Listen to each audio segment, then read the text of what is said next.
Enjoyment, Ophelia the Faerie. I am here, and I am with you. The way you enjoy something is one of the marks of how far you are coming in your evolution. There are so many different ways that you can experience enjoyment when you are engaged in an activity that pleases you. How free are you in your expression of your enjoyment? How much do you savor that which you are enjoying? How much of your focus is right where you are, and how much of it is looking forward to the next thing and the next? The next time you are engaged with something that you enjoy, I invite you to dive a little deeper into your enjoyment to allow yourself to fully experience and engage with that person, or that food, or that activity, or that place. That which you enjoy is a part of you, just as we teachers keep telling you that all aspects of your world are reflecting back to you something that is within you. The pieces that you enjoy must be included, and they are just as significant for you as the parts you are attempting to deny or hide from. So give yourself a multi-sensory experience of that which you enjoy. Be sure you are completely grounded in your bodies as you engage with the object of your enjoyment. Close your eyes or open your eyes, breathe deeper, listen. Explore every nuance of it. Engage with it in a new way, feel its presence, and your presence merging in the moment. Become one again with that which you enjoy, with that which is a part of you.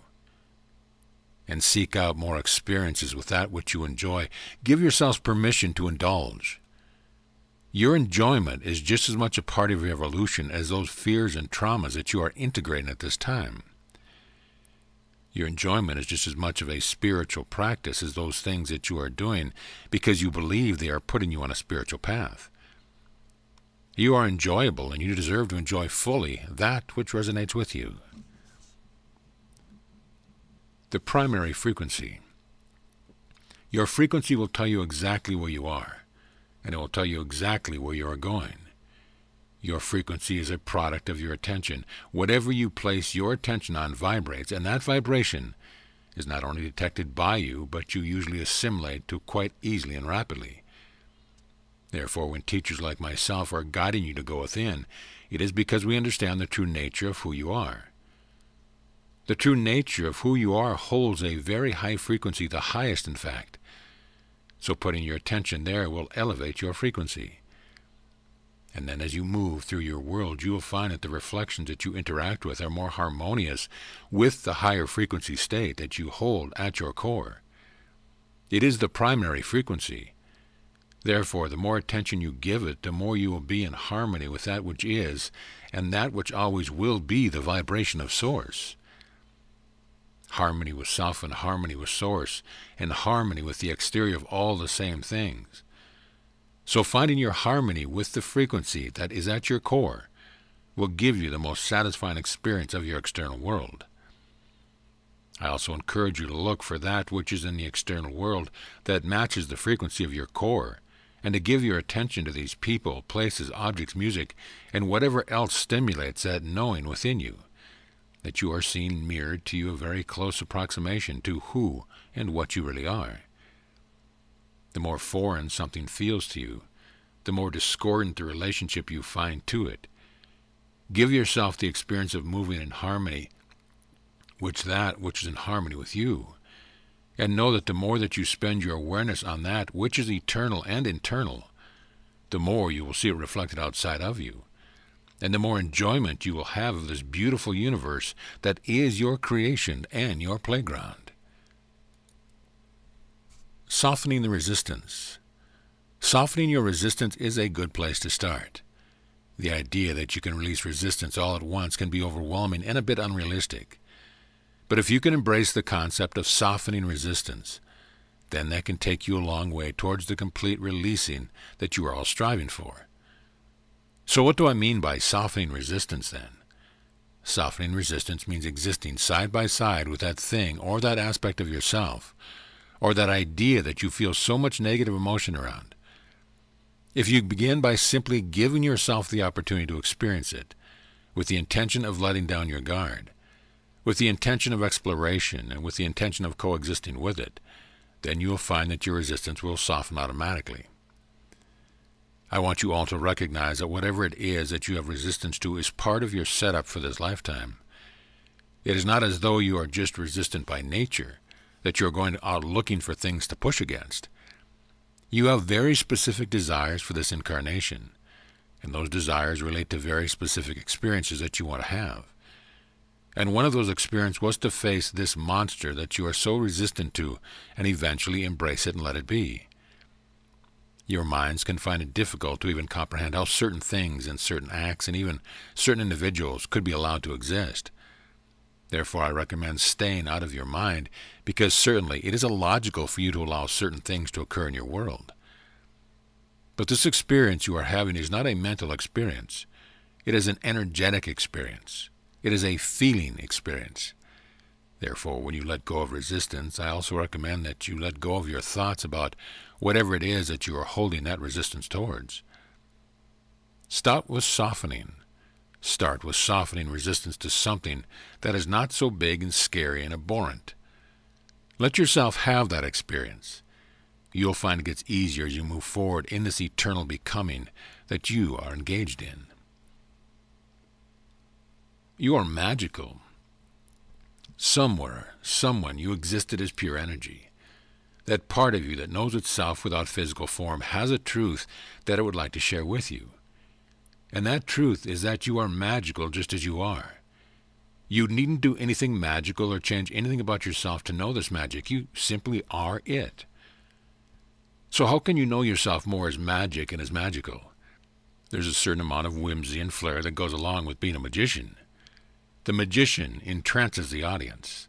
The magician entertains the audience. The magician knows that he is not the act, but that the illusion is the act.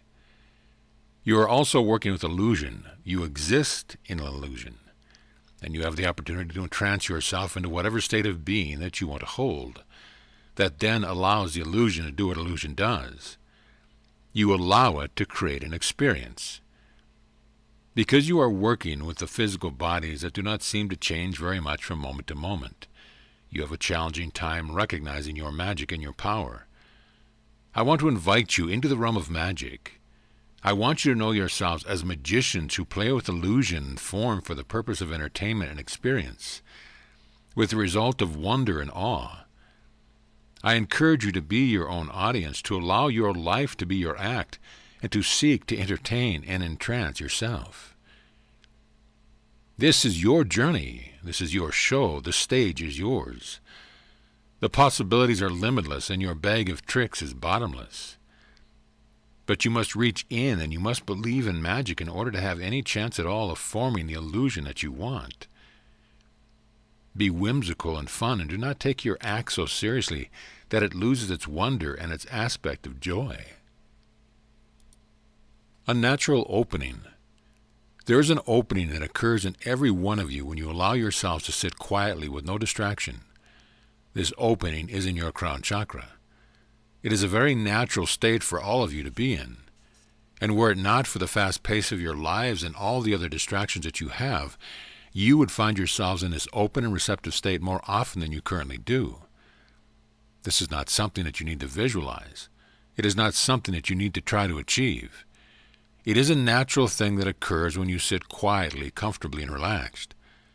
Think about all of the things that you are bombarded by in your world on a day-to-day basis, and how often you are contracting to remain in your own energy field, to remain safe, to keep that which is unwanted out. This is an unnatural reaction to your world, but it is one that you have learned from those who have come before you. It is always fear that causes you to contract, and always love that allows you to open. Love is your natural state of being. It is who and what you are. As you allow yourselves more of this open, receptive state of being, you will find that many of the answers that you have been seeking simply come to you. When you slow yourself down energetically and physically, and especially mentally, you allow yourselves to catch up. That may seem like a paradox, but it is only because you keep moving at your frenetic pace that you find yourselves never truly able to catch up. So my recommendation is to slow down, to sit, to be comfortable and relaxed, and then to notice. Notice how you feel. Notice where your thoughts go. Allow your thoughts to go there, but do not follow them. Bring your attention back to your center, to your core. Remember, you don't have to make this happen. You don't have to visualize the opening. You don't even have to put your attention on it. Just trust me. Take my word for it. It is happening. It is there. You will find that your relationships shift as you do this more and more. Your relationship to yourself, your relationship to others, and your relationship to your world will become one of sharing and of easy give and take. You will not feel like you are struggling or like anyone else is trying to take something from you or give you something you don't want. All because you stopped, you slowed yourself down, and you opened yourself naturally to the energy flow that is always there and always available. Believing and knowing. Believing means that you still experience some doubt. Believing is just a little off from the experience of knowing. Therefore, when you say that you believe something is true, what you are actually doing is calling forth an experience to confirm that belief for you, so you can then know that it is true. Therefore, you are creating what you experience with what you believe to be true about your reality. Those beliefs are like avenues that you can travel down. And like an avenue that you can travel, you can always turn and find yourselves on another street, on another path, having new experiences. So you would not see the streets and avenues and boulevards that you have access to in your world as your enemies. You would never seek to abolish one of those pathways for you to move down. And you needn't look to do so with beliefs either. They are not really your beliefs. You're just renting them. So when you talk about your beliefs, be careful not to take ownership, not to cling, not to allow the belief to become part of the fabric of who you are. This goes for the beliefs you are proud of as well as the beliefs you are not so proud of. They are just avenues for experience. Instead of focusing on what beliefs you are trying on for size, I invite you to focus in on your knowing. Focus in on the stable aspect of who you are that knows itself as love, as freedom, as joy, and as excitement. Always move from what you know to be true. Allow yourselves to imagine these beliefs as being very flimsy and whimsical and light, even if they've been carried down from generation to generation. They are still not any more powerful than any one of the beings who was trying them on for size. Those who came before you simply did not know that it was an option to play with a different belief, to have a different knowing, and to live a different truth. But now you know, and here you are, and you are deciding what you want to hold as your truth, and as your knowing, and what beliefs you want to play with. I am Ophelia, and I love you.